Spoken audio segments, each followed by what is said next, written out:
Cadê a Estela?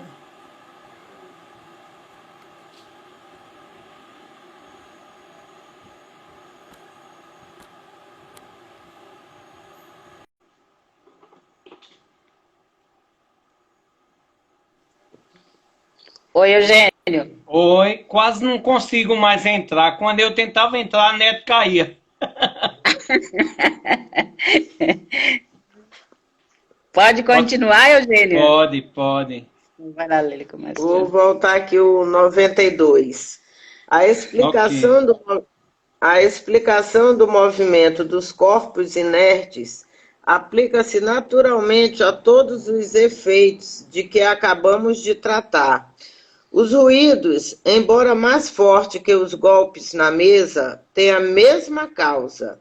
O lançamento ou deslocação de objetos são produzidos pela mesma força que levanta objetos. Há mesmo uma circunstância que serve de apoio a essa teoria. Poderíamos perguntar onde se encontra o médium. Nesses casos, os espíritos explicaram que há sempre alguém cujas forças são usadas à sua revelia. As manifestações espontâneas raramente ocorrem em lugares isolados. É quase sempre em casas habitadas que elas se verificam, em virtude da presença de certas pessoas que exercem sem querer a sua influência. Trata-se de verdadeiros médios que ignoram as suas faculdades e, por isso, os chamamos de médiuns naturais. Estão para os outros médios na condição dos sonâmbulos naturais, para os sonâmbulos magnéticos, e são, como eles, dignos de observação. Algum Isso. comentário? Olha, veja Pode que comentar, aí, Eugênio. veja que aí ele está dizendo que o que difere dos fenômenos atuais que nós conhecemos, que é a manifestação de efeitos inteligentes ou intelectuais, tem um concurso do médium. Mas esses fenômenos de ruído, de pancada, de aparições, de arrastado de corrente, barulho de porta, de voz direta, de escrita direta, das mesas, de arremesso de objetos, todos eles obedecem a uma classe de fenômenos que são chamados de fenômenos de efeitos físicos, onde existe sim um médium involuntário, natural, que doa esse fluido, que os espíritos, associando esse fluido ao fluido universal existente na natureza, eles provocam o fenômeno. Então é um fenômeno de existência efêmera. Ele acontece, mas como o fluido tem que ser devolvido ao médium que doou esse fluido, o fenômeno acaba. Então, um espírito pode se mostrar perceptível, visível para alguém, e em seguida ele desaparecer.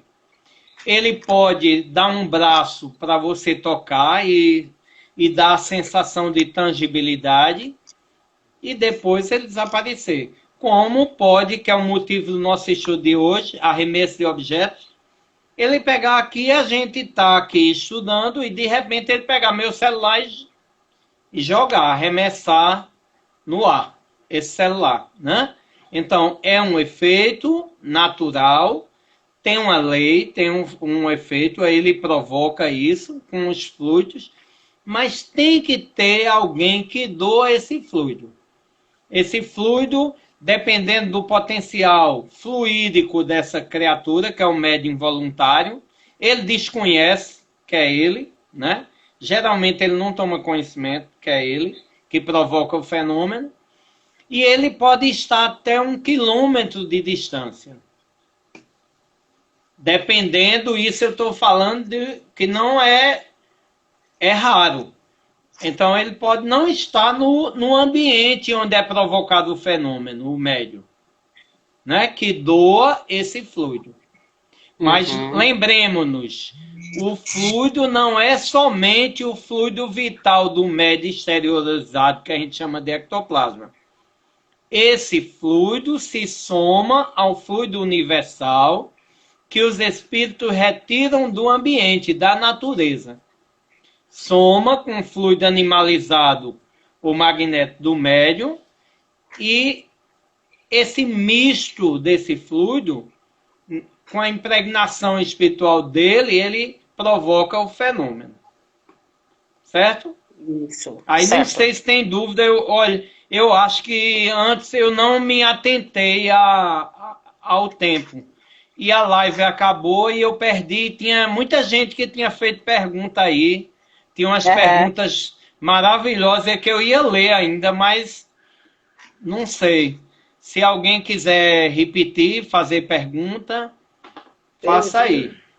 Né?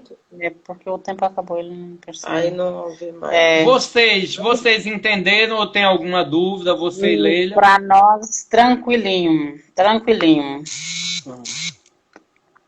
Albertina, bem-vinda, Albertina. Então, vamos para Lorena, seja bem-vinda. Então, vamos para 93, não é isso? Isso. Que é a última questão. Pois isso. não. Pois não, Leila. A intervenção voluntária ou involuntária de pessoa dotada de aptidão especial parece necessária, na maioria dos casos, para a produção desses fenômenos, embora haja aqueles em que o espírito parece agir sozinho. Mas ainda nesses casos, ele poderia tirar o fluido animalizado de uma pessoa distante. Isso explica por que os espíritos que nos cercam incessantemente não produzem perturbações a cada instante. É necessário primeiro que o espírito queira, que tenha um objetivo, um motivo para fazê-lo. A seguir, que encontre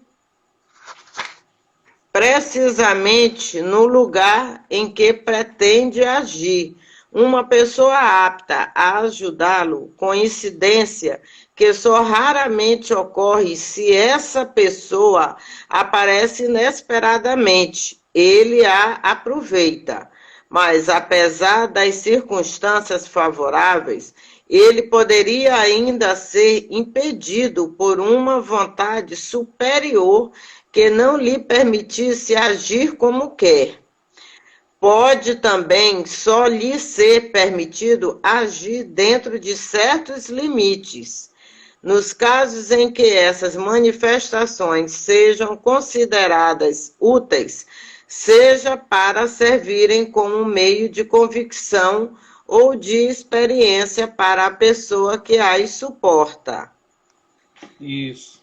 Veja que ele fala em médiuns voluntários e involuntários. Porque o fenômeno de doação de fluido pode acontecer de várias formas.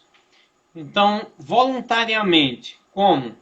Voluntário significa que a pessoa sabe que doa. Quando é que isso ocorre? Por exemplo, já em nosso tempo, antigamente era mais raro, por causa do despreparo das pessoas em relação à espiritualização dele próprio. Mas, digamos, numa reunião de experimentação, num treinamento mediúnico, por várias vezes o Espírito diz assim, o instrutor, ele nos diz, olha, vamos fazer uso dos fluidos de tal médium para agirmos. Peça a ele que nos ajude, nos auxilie. Como? Fazendo aquele jejum, né, durante a semana, na alimentação, os cuidados com a alimentação, com o alcoólico, não ingerir alcoólico, não. Porque os espíritos vão fazer uso dos fluidos, do fluido vital dele. E esses fluidos, se eles estiverem impregnados de impurezas, né? Das drogas, né? Do tabaco, do álcool, desse, daquilo outro, só vai causar desarmonia. Então, eles não iriam fazer uso daquele médium. Então, ia ficar... Então, ele já pede... Aí, nesse caso, o médium sabe que ele não vai dar comunicações e ele vai estar ali apto para doar fluidos. Ok? Da mesma forma, similar, também nós médiuns passistas, a gente tem consciência que a gente não vai só esperar da espiritualidade, que desça fluidos benévolos, porque um vaso impuro não pode ser portador de fluidos edificantes. Isso. Então eu tenho que fazer minha parte como médium. Eu tenho que me cuidar do meu corpo, ter uma alimentação, fazer uma alimentação frugal, já que naquele dia eu vou dispensar fluido meu também, que vai envolver também aquelas criaturas que estarão ali como pacientes. Ou à distância, nos atendimentos à distância. Então eu não posso também relaxar desses cuidados. Então, a gente é voluntário. Você sabe voluntariamente que vai participar com seus fluidos, nesse caso. Ok? Enquanto que em outros fenômenos era involuntário. Os espíritos, eles facilitam, já tem uma aptidão, doa e nem o sabe que doa. É. Entendido? Entendido. Vamos ver se tem alguma pergunta aqui. Rayana, aqui apagou tudo também, né? Eram mais comentários que estávamos fazendo sobre o tema enquanto você falava. Ah, que bom, né, Rayana? Então, Rayana, bom demais. Se era comentário, graças a Deus, né? Rayana é legal porque... Rayana, não cortando você, Rayana é legal porque Rayana fica atenta o tempo todo. Isso é muito bom. É uma colaboradora grande, Isso. Rayana. Incentivadora também. Isso. Ela fica o tempo todo auxiliando, isso é muito bom. Então, Lorena é amiga de Rosiane, né, Rosiane? Sim, Lorena. Seja bem-vinda, Lorena.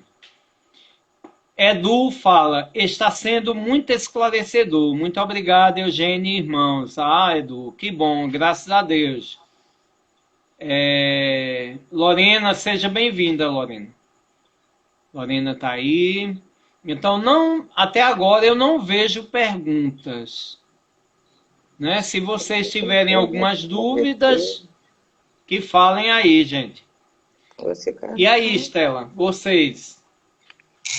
Não, pra gente tá tranquilo. Tem algum ponto da lição que não ficou claro? Não, tá tranquilo. Tudo muito bem explicado. As observações são bem precisas. Então, assim, tá muito bom o nosso estudo. Então, veja que aí a gente concluiu no item 93, porque 94 e 95 vai ser da próxima semana.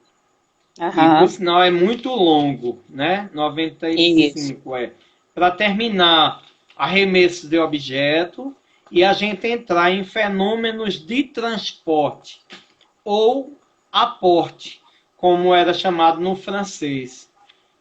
Então,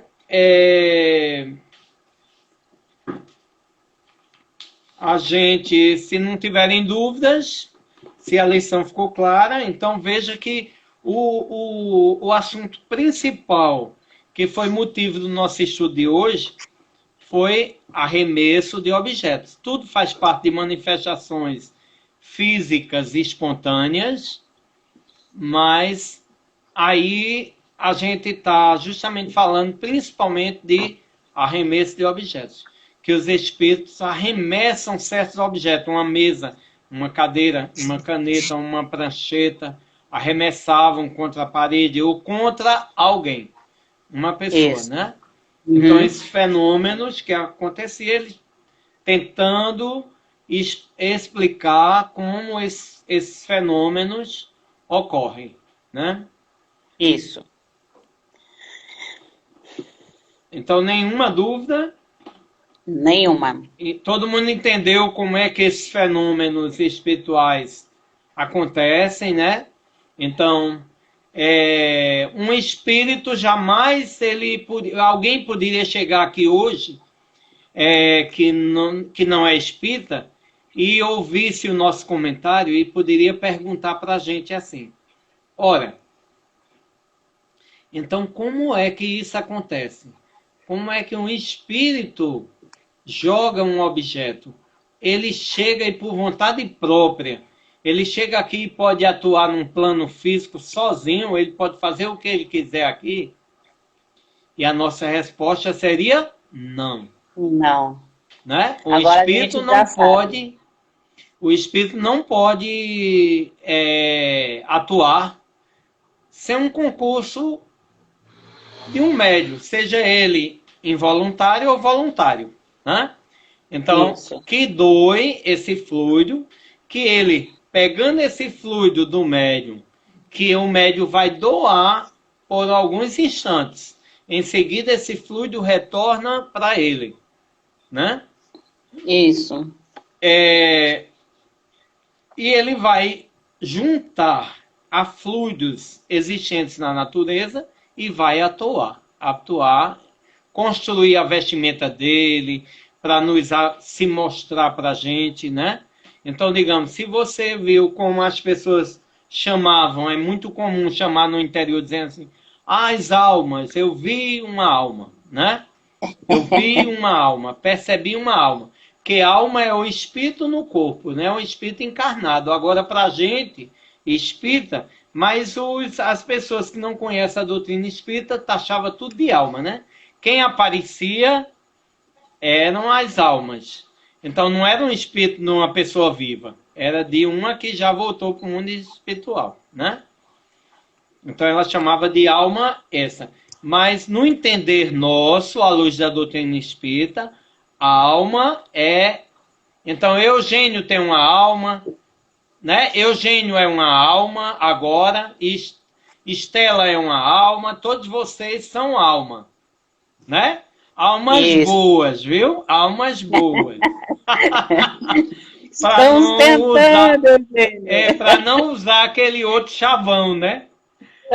Sim. Chamar de AS. Vocês são almas boas. Então, alma é o espírito que tem um corpo. Agora, quando ele perde esse corpo e volta à erraticidade do mundo espiritual, ele é simplesmente espírito errante. Ok? Isso. Então alguém pode perguntar assim, mas uma alma pode chegar e fazer sem ninguém? Que ela sempre acha que ali ninguém não teve o concurso de nenhuma pessoa. Mas não é verdade. Para ela atuar, ela já sabe as pessoas doadoras desses fluidos animalizados. E essas pessoas doam, exteriorizam esses fluidos e elas somam a fluido universal existente na natureza e agem no plano físico. Seja dando essa mobilidade aos objetos, seja transportando objetos, ou seja, elas construindo sua própria vestimenta que será vista por todos nós, através da materialização. Diferente do fenômeno mediúnico, né? No fenômeno mediúnico, aparece na nossa tela mental, então só a gente vai ver. Então, um espírito, a gente está num grupo grande, mas só um percebe a entidade espiritual, só um vê. Porque ali é mediúnico, né? O espírito fez uso daquele médium. Mas veja que ele precisou de um médium, né? No efeito físico, não. Ele não adentra o campo magnético do médium. Ele só retira o fluido para ele materializar-se e em poucos segundos. Não delonga tempo, porque esse fluido tem que voltar para o dono. Enquanto num fenômeno mediúnico, o espírito pode permanecer ali mais tempo com o médium, na tela mental do médium, o médium percebendo, né? Pode passar o tempo que ele quiser, tá? Ele constrói a vestimenta dele e se torna visível, tangível, perceptível ao médium. Aí é efeito intelectual, ele usa o psique do médium. Mas lá na aparição, não. O espírito se materializa para todos. Todos vão ver. Então, esse é o diferencial. Se a gente estivesse na casa espírita e de repente visse uma entidade espiritual entrando, a gente só ia saber que era uma entidade espiritual quando ela se desmaterializasse. Porque por enquanto quando ela entrasse, a gente ia achar que era uma pessoa que entrou, um novo membro que chegou, sentou ali.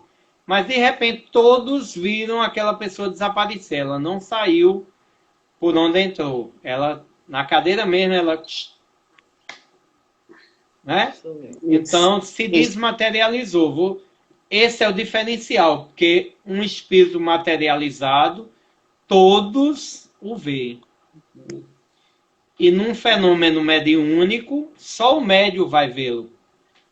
Porque o médium está vendo ele com os olhos espirituais, Eugênio? Perispirituais, pelo perispírito.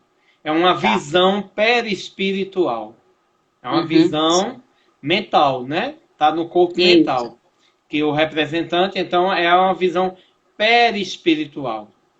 O médium vê... tanto ele pode fechar os olhos físicos, ele vai continuar vendo. Pode ficar de costa, vai continuar vendo. Porque o espírito provoca essa percepção perispiritual. O perispírito, naturalmente, percebe em toda a sua amplitude. Quando a gente reencarna num corpo, os laços são dados em determinados chakras, em determinadas... E as nossas percepções perispirituais vão estar restritas aos órgãos sensoriais. Então a gente vai ver pelos olhos, são os buracos no corpo que o perispírito se torna perceptível. Os olhos materiais, os ouvidos, as narinas, os poros, a gente vai sentir o contato. Então, os sentidos materiais, a gente vai atuar perispiritualmente. Mas, quando o espírito provoca na psicovidência, ele aclara essa visão perispiritual. Então, pode cobrir o médium que o espírito vai, através do perispírito, ele vai perceber ainda o espírito. Isto. Ok? Ok. O que faziam com Eusápia Paladino? Amarravam ela na cadeira, primeiro examinavam essa média de efeito físico. Uma equipe de senhoras a examinava até nas cavidades vaginais, para ver se ela não escondia qualquer objeto, e tiravam a roupa dela e vestiam só uma túnica, amarravam ela na cadeira, tirava todos os pertences dela, anéis, se tivesse qualquer aparato, para aquilo não ser o motivo que provocasse, e mesmo assim os espíritos se materializavam ali na frente de todos, ali com todas as vestimentas, e se deixavam averiguar, inclusive ao toque, à sensibilidade e ao escutar os aparelhos da época. Então chamavam os ourives para investigar a roupa de Kate King, que era uma rainha, e eles deixavam analisar e olhava a vestimenta daqueles. E o ourive dizia, isso é ouro. Isso é ouro puro. E em seguida o espírito se desmaterializava ali na frente de todos. Né? Então, essa vestimenta eles construíam com esses flutes. Ok? Ok. Então, vamos ver se tem alguma pergunta aqui. Rosiane diz, é minha amiga de Belém, Lorena, né? Seja bem-vinda, Lorena.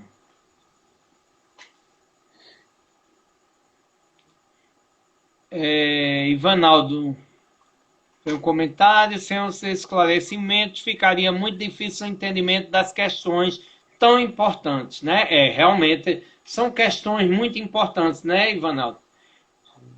Que a gente precisa dissecar realmente, estudar, discutir, e é bom que ninguém guarde dúvidas. O que ficou meio duvidoso, que façam perguntas. Não deixem de perguntar, né? E aí? Tudo Tranquilo. bem, Leila? Tudo. Leila, Tranquilo. entendeu? Sim. Graças a Deus. O bom, Eugênio, estudar o livro dos médium, porque ele traz uma riqueza de conhecimento muito grande. E o médium, na minha opinião, todo médium tem a obrigação de estudar o livro dos médiuns sempre, porque para todos os tipos de mediunidade, aqui o livro dos médiuns tem a explicação. Então, às vezes, muita coisa que o médium não entende ou que acontece com ele, a partir do momento que ele começa a estudar o livro dos médiuns, que ele começa a ter esse conhecimento, fica até mais fácil para ele lidar com as suas dificuldades mediúnicas. Porque muitas das vezes o médium, por não entender o que está acontecendo, a mediunidade que tem, ele sofre muito. Ele sofre muito, ele passa muito apuro. Então, assim, o livro dos médiuns é um livro ótimo para estar estudando. Às vezes ele parece chato, no início ele parece um pouquinho chato, mas é um livro de extrema necessidade, porque para nós espíritas e para o médium é um livro essencial para estar constantemente na mesa de estudo. Muito bem. Isso mesmo, Michel. E quem existe perde ainda... e quem perde as lições e quem perde o estudo do livro dos médium está atrasando mais a evolução, Pois como é. diz você. É verdade. É verdade. Então, médium não pode perder estudo do livro dos médiuns, né? Não pode. Então, é basilar isso. E além do mais, eu ia falando o seguinte, que além do mais, tem as obras complementares, que vêm elucidar as várias questões de O Livro dos Médiuns. Tem um livro de Chico Xavier, por isso da similitude enorme da obra de Chico com a obra de Kardec. Chico publicou uma obra chamada Seara dos Médiuns, que é todo em cima do Livro dos Médiuns, das questões do Livro dos Médiuns. Isso sem falar das obras de André Luiz, né, que é todo em cima. Quando a gente chegar lá na frente, que a gente for estudar nos domínios da mediunidade e mecanismos da mediunidade, é todo baseado no Livro dos Médiuns, né? Mas essa série toda, Nosso Lar, desde Nosso Lar até a Libertação, é toda em cima da mediunidade, né? Para a gente estudar a ciência espírita, os fenômenos do intercâmbio. O mundo físico com o mundo espiritual. Então, cabe a nós, médiuns, buscar entendimento, né? Eu costumo dizer que a gente só perde as nossas fobias, os nossos medos, quando a gente conhece a ciência espírita, o fenômeno espírita. Então é muito perigoso você brincar de médium quando você desconhece a mediunidade. Então, eu, quando começaram minhas primeiras perturbações, eu busquei estudar a ciência espírita. Então eu fui ler Leon Denis, fui ler André Luiz, fui ler Luiz Sérgio, a série de Luiz Sérgio, que é similar, fui ler Rose dos Anjos, fui ler outra série de livros falando de evolução espiritual e justamente desse intercâmbio. Fui ler as obras de Chico Xavier que se relacionavam com a mediunidade, e isso foi aclarando em mim as percepções do fenômeno. E todos os medos, todas as fobias foram desaparecendo, né? Isso. Então, não tenho medo de espíritos mais, porque eu tinha que ter medo de mim, né? Que eu sou único. Então, a gente tem que ter medo de si próprio. Então é isso, meus irmãos. Eu acho que se não tiver dúvidas, como a nossa lição, quando a gente dividiu, para concluir o capítulo 5, na próxima semana a lição é muito grande, ainda para concluir a remessa de objeto, vamos dar uma entradinha no item 94? Sim. Né? Alguns minutinhos só. Ele diz assim, no item 94, a este respeito, apenas citaremos o diálogo provocado a propósito dos fatos ocorridos em junho de 1860, na Rua des Noyers, em Paris. Encontrar-se-ão os pormenores do caso na Revista Espírita, número de agosto de 1860. Kardec publicou também na Revista Espírita esse fato. Então, primeiro, a de São Luís. Quererias ter a bondade de nos dizer se são reais os fatos que se dizem passados na Rua des Noyers. Então, foi perguntado a São Luís isso. Quanto à possibilidade deles se darem, disso não duvidamos. Aí, São Luís diz, são reais esses fatos. Simplesmente, a imaginação dos homens os exagerará, seja por medo, seja por ironia. Mas, repito, são reais. Produz essas manifestações um espírito que se diverte um pouco à custa dos habitantes do lugar. Então, esse fato aí, que foi perguntado a São Luís sobre essa rua des Noyers, em Paris, é um fato que era uma casa que estava sendo mal assombrada, onde os espíritos arremessavam os objetos dessa casa nas paredes, já saiu arremessando durante o dia, durante a noite, então causando maior transtorno aos moradores desse lugar, né? E foi relatado na Revista Espírita de agosto de 1860 por Kardec, na Revista Espírita daquele tempo, e que foi perguntado a São Luís aqui se era real, ok? Aí Oi. Eugênio, Glória está perguntando se essa foi a última vez que Chico Xavier veio à Terra. Olha, essa é uma pergunta muito difícil para mim, mero mortal. Essa pergunta só o mundo espiritual sabe. Imagine eu ter acesso. Chico Xavier é um espírito de alta envergadura, né? Imagine, ontem, num estudo com um grupo de Pernambuco, a gente estava relatando, discutindo um fenômeno que... Ai, meu Deus, esqueci o nome do homem de novo. Que é um amigo de Chico, e ele relatou que Chico dizia que teve uma reunião, foi convidado para ir uma reunião em Marte, numa das luas de Marte. E nessa reunião, uma das maiores luas, de Marte não, de Saturno. Saturno tem umas 200, mais ou menos, aproximadamente 200 luas. E uma das maiores luas de Saturno, ele foi convidado para uma reunião espiritual, com espíritos de alta envergadura. Imagine a hierarquia de Chico, né? Então, por aí, a gente já vê que... Ah, lembrei dele, finalmente. Geraldo Lemos. Geraldo Lemos conviveu com Chico muitos anos. E estudava com Chico, e Chico confidenciou muita coisa, tem livros editados, relatos maravilhosos, né?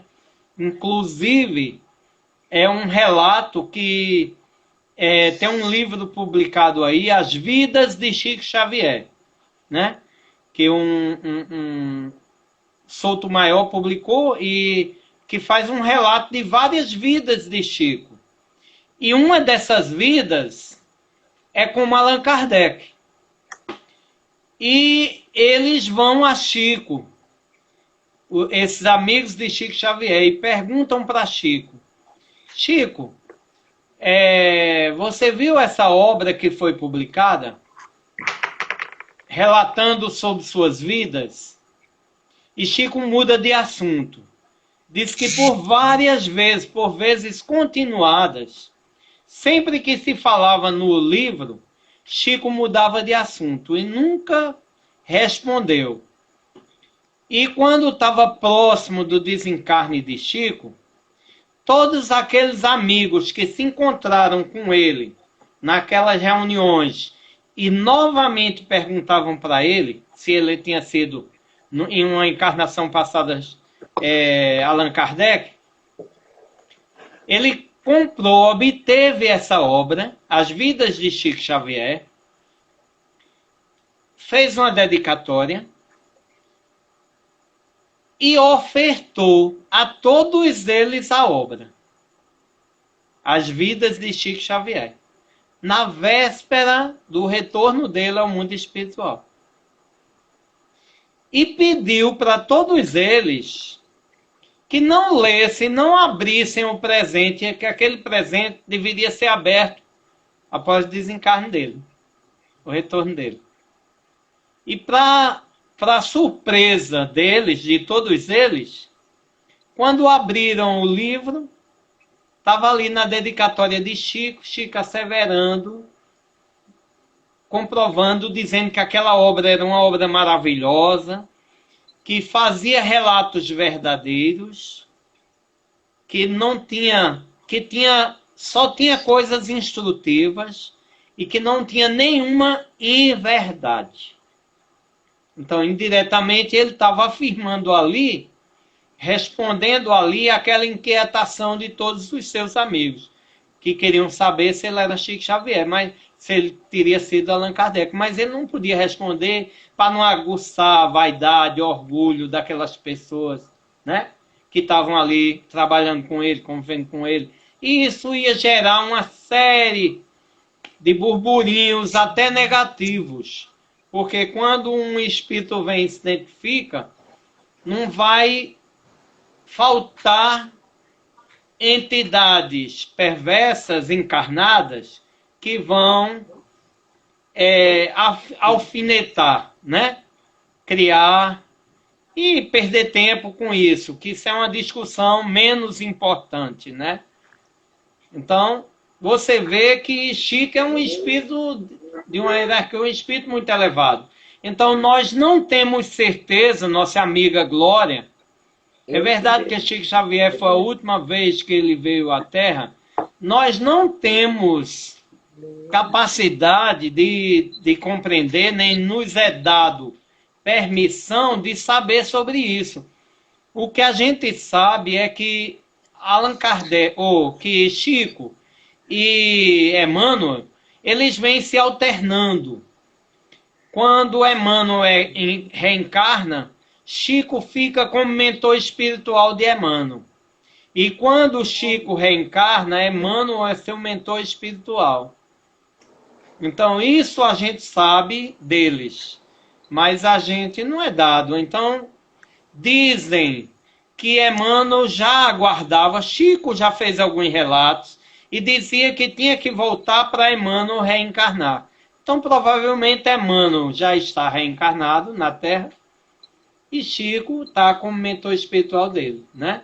Então, se seguirem essa rotina, né? Quando Emmanuel estiver aqui, Chico está no mundo espiritual. Mas é difícil a gente saber, e na verdade, Glória, isso é uma coisa de pouca importância a gente saber. Porque, assim, se Chico for um espírito que já chegou à pureza espiritual, ele não necessita mais de reencarnação. Ele é um espírito puro. Mas ele pode escolher vir reencarnar em missão grandiosa.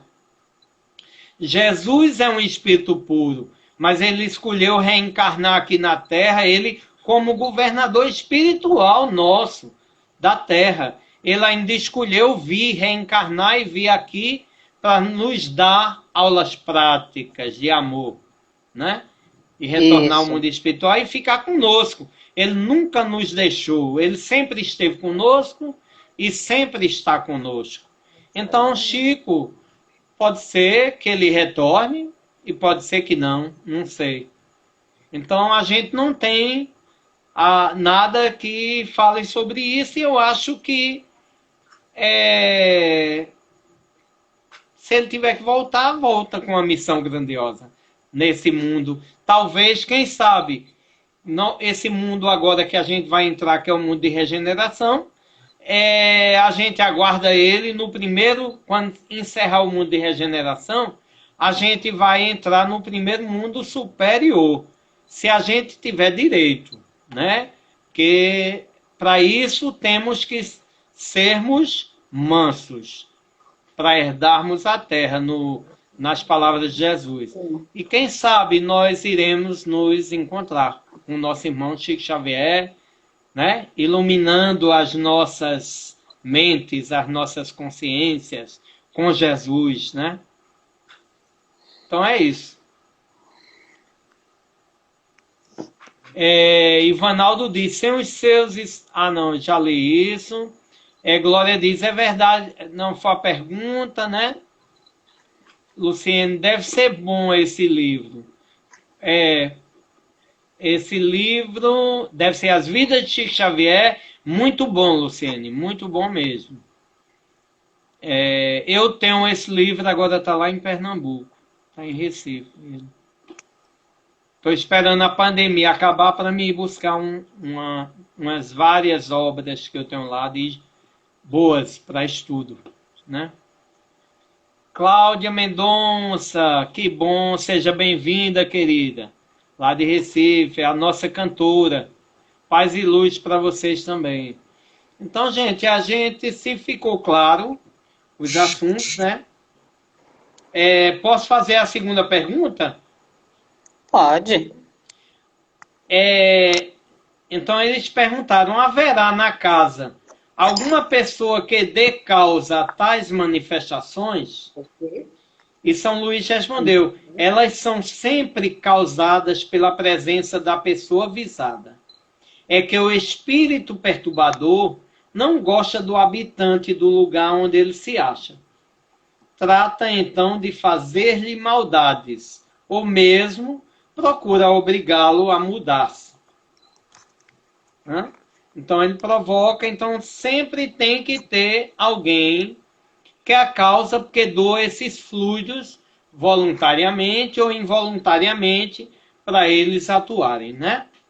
E tem sempre um objetivo, aquela comunicação, aquela brincadeira, aquela zombaria, tem um objetivo, um fim providencial, de nos acordar, de nos chamar atenção para as coisas do mundo espiritual, para aquelas pessoas muito materialistas, que não acreditam em nada, né? E que precisam ver que existe algo além, né? Que o espírito é imortal. Aí a terceira pergunta. Perguntamos se, entre os moradores da casa, alguém há que seja causador desses fenômenos. por efeito de uma influência mediúnica, espontânea e involuntária. Então a pergunta já tornou-se mais profunda. Olha. Perguntamos se tem influência de um morador, que seja o causador desse fenômeno, mas que seja mesmo por efeito de uma influência mediúnica espontânea e involuntária, sem a vontade dele. Aí São Luís respondeu, necessariamente assim é, pois sem isso o fato não poderia dar-se. Um espírito vive num lugar que lhe é predileto, conserva-se inativo, enquanto neste lugar não se apresenta uma pessoa que lhe convenha. Desde que essa pessoa surge, começa ele a divertir-se quanto pode. Ok? Deu para entender essa pergunta e a resposta? Eugênio, só complementando aí dessa daí que você leu, aí aqui tem um pedacinho que diz assim, ó, eu só vou ler do comecinho para você entender. Certo. Um espírito mora num lugar de sua predileção. Enquanto ali não aparece uma pessoa de que se possa servir, ele fica sem ação. Isso. Olha, isso, porque muitas pessoas pensavam que um ambiente era a morada daqueles espíritos. Por exemplo, uma casa mal assombrada. Aí ali estavam aqueles espíritos que moram naquele local. E não é assim. Os espíritos são atraídos para aquele local por alguém, pelas pessoas, pelos objetos. Se tem objeto ali que ele está preso àqueles objetos, ele é atraído para ali. Se tem pessoas que o atraem e ele quer esclarecer alguma coisa, ou quer chamar a atenção daquela pessoa, ou quer amedrontá-lo, ou quer agir sobre aquela pessoa. Então, por isso que ele vai para aquele local. Mas cessou a causa, o objetivo, ele se retira dali. Então, digamos, se eu moro numa casa e o objetivo é aquelas entidades me chamarem a atenção ou me causar transtorno, quando eu sair dali, eles não vão ficar lá, não. Se o objetivo era eu, então eu saí, eles não vão mais ficar ali. Da mesma forma que eles causam essa balbúrdia, mas quando eu passo a me esclarecer, se eu já estou sabendo como é que aquele fenômeno ocorre, acabou-se. Neutraliza a ação deles. Eles não vão mais bater, agir através da manifestação de efeito físico. Eles vão procurar um médium para atuarem agora. Então, naquele ambiente, eles são atraídos por aquilo. Tem um objetivo. Cessou, eles se retiram. Isso. Luciene está perguntando, acendem e apagam luzes? Sim. Acendem e apagam luz também. Eles têm... Isso é o mínimo que eles podem fazer. Balançar a rede, puxar no pé. Todo mundo morre de medo, né? Todo mundo morre de medo de ser puxado pelo pé, né? Aí eu lá no grupo mediúnico, que tinha uma senhora médium que morria de medo, tinha uma insegurança enorme. Mas a insegurança dela era justamente por falta de entendimento, porque ela não gostava de estudar. E ela, muitas vezes, na sala mediúnica, ela dizia assim, aí, meu irmão, pelo amor de Deus, não fecha a porta, não. Deixa a porta aberta. Eu digo, olha, e você acha que se os espíritos forem correr atrás da senhora, eles vão passar pela porta? Né? Então, eles não precisam de porta, não. Eles atravessam as paredes. Aí eu dizia para ela brincando, eu morro de medo quando lá em casa, às vezes eu tô deitada na rede, ela contando isso, tá isso, isso, isso. Então a senhora faça assim, quando eles aparecerem, a senhora diz assim, meu irmão, vá lá puxar o pé de Eugênio, que Eugênio pediu para senhora, para você estar lá. Pode fazer isso, eu autorizo, porque eu não tenho mais medo, não. Já perdi esse medo. Como você tem muito medo, então faça isso, né? Então, brincando com ela porque a gente vai perdendo, a gente vai vendo com tanta naturalidade esse fenômeno, que isso já não é mais perturbador para a gente, né? Não é mais. Luciene está dizendo, no meu pé não, mas no meu lençol puxaram. Pois é, Luciano. Ele não alcançou seu pé ainda.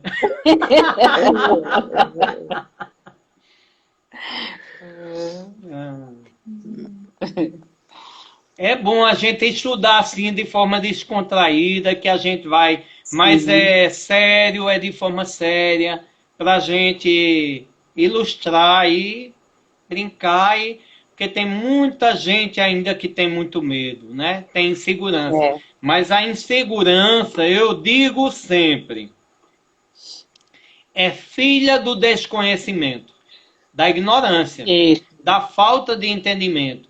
À medida que a gente começa a compreender as coisas, a gente vai perdendo o medo. Saber como acontece, a gente vai vendo com naturalidade. E quando os espíritos sabem que a gente sabe, eles sabem que a gente sabe, acabou-se. Eles não vão mais brincar. Perdeu a graça, né? Perdeu a graça. É como uma criança, é como a gente aqui na Terra. A pessoa bota um apelido em mim. Aí se eu ficar com raiva, o que é que acontece? Aí é que o apelido pega, né? Isso. Aí é que pega. Mas se você não der nem ouvido, duvido, a pessoa vai parar. Vai parar. É verdade. Então, no período quando eu fiz engenharia, lá na universidade, eu tinha um colega de Ribeirão, esse colega até já desencarnou, Maurício. Ele era muito brincalhão e ele botava apelido em todos os colegas de turma. E o único colega que nunca um apelido pegou foi em mim.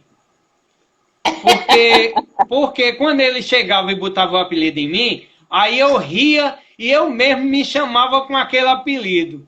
Aí, olha. Não tinha graça. Não tinha graça. Aí os outros ficavam com raiva, ficava melindrado, cara feia.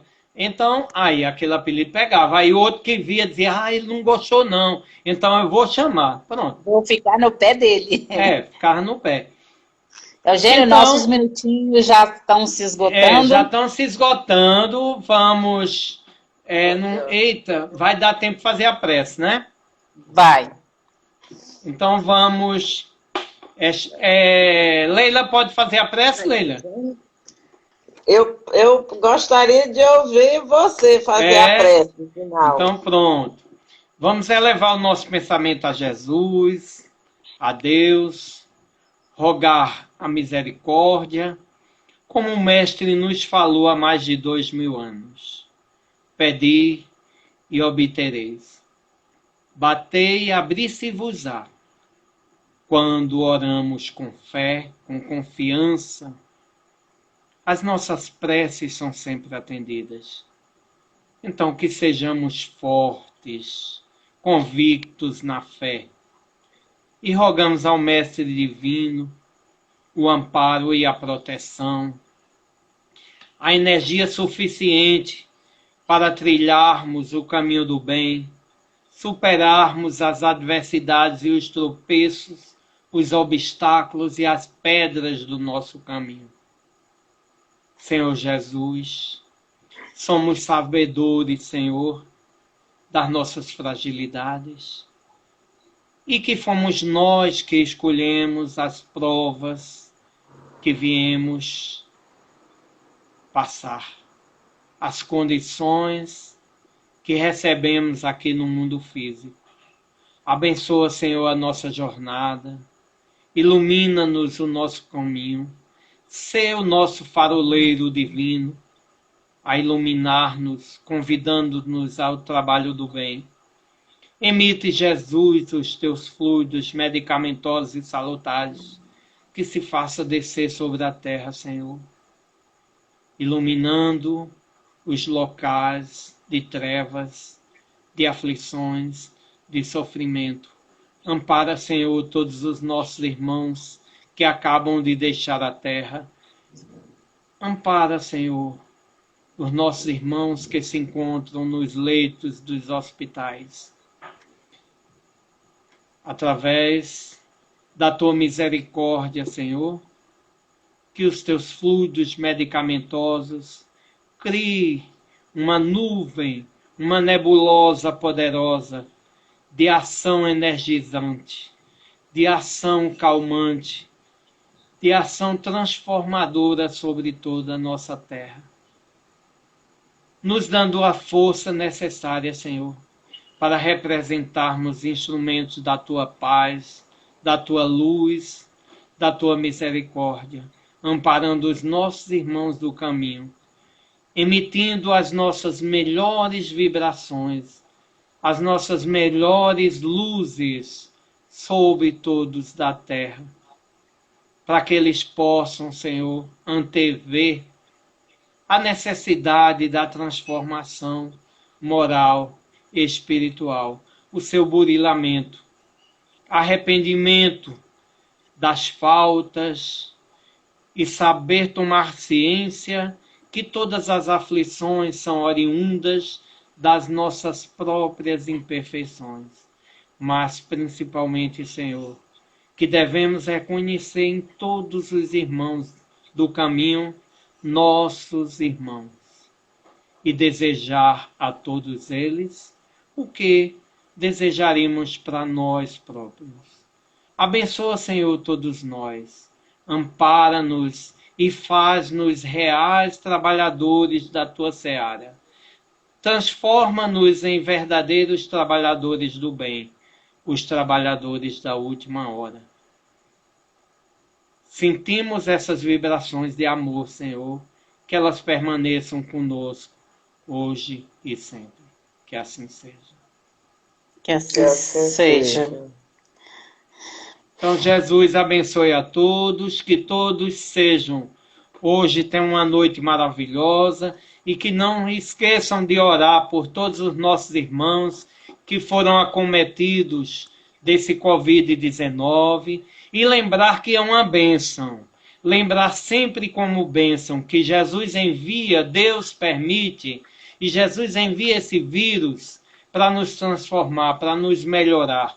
Que depois dessa calamidade sairemos muito mais fortes, muito mais convictos do amor do Cristo, do amor de Deus. Que Jesus abençoe todos vocês, todos os lares de todos vocês, nossos irmãos, e todas essas casas espíritas que hoje estão, através dessa tecnologia, disseminando amor, disseminando conhecimento, disseminando cultura espírita, ou seja, teoria para o trabalho do bem.